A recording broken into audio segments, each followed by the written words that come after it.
स्वागत है आप सबका एक बार फिर से। और आज मैं कुछ अच्छे टॉपिक्स लेके आई हूँ डिस्कस करने के लिए, जो कि आगामी प्रतियोगी परीक्षाओं के लिए आपको बहुत ही हेल्पफुल साबित होंगे। तो शुरू करते हैं कि प्रधानमंत्री मोदी ने सेमीकंडक्टर इंडस्ट्री से जुड़े आयोजन सेमिकॉन इंडिया का उद्घाटन कहाँ पर किया है।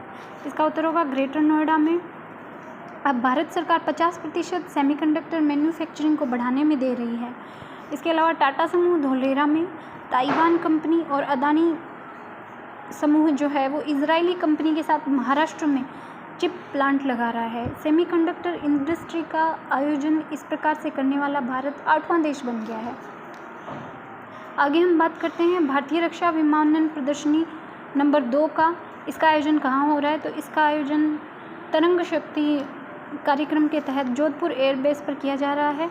और इस प्रदर्शनी का पहला पार्ट जो है वो सुलूर एयरबेस पर तरंग शक्ति के पहले फेज़ में संपन्न हो चुका है। अब मैं आपको सुलूर एयरबेस के बारे में बताऊंगी।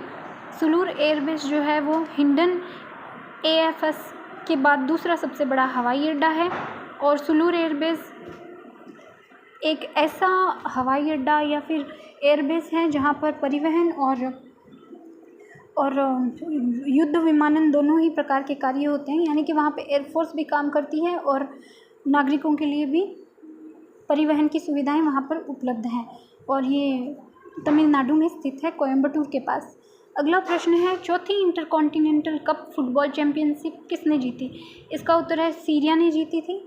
और इसमें सीरिया और भारत के अलावा मॉरिशस ने भाग लिया था, और सीरिया ने ये भारत को हराकर जीती थी।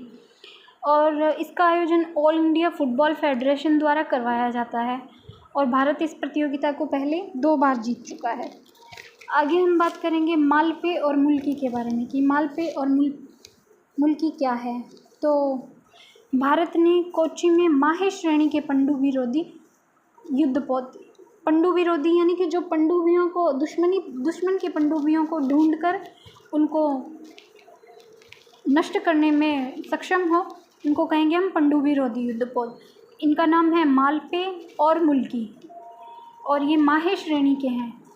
और कोचिन शिपयार्ड द्वारा इनका डिज़ाइन किया गया है।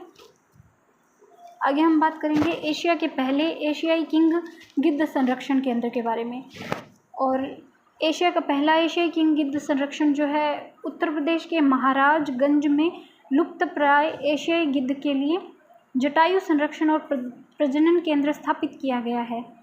क्योंकि जो ये एशियाई किंग गिद्ध हैं, इसको अंतर्राष्ट्रीय प्रकृति संरक्षण IUCN द्वारा गंभीर रूप से संकटग्रस्त श्रेणी में रखा गया है।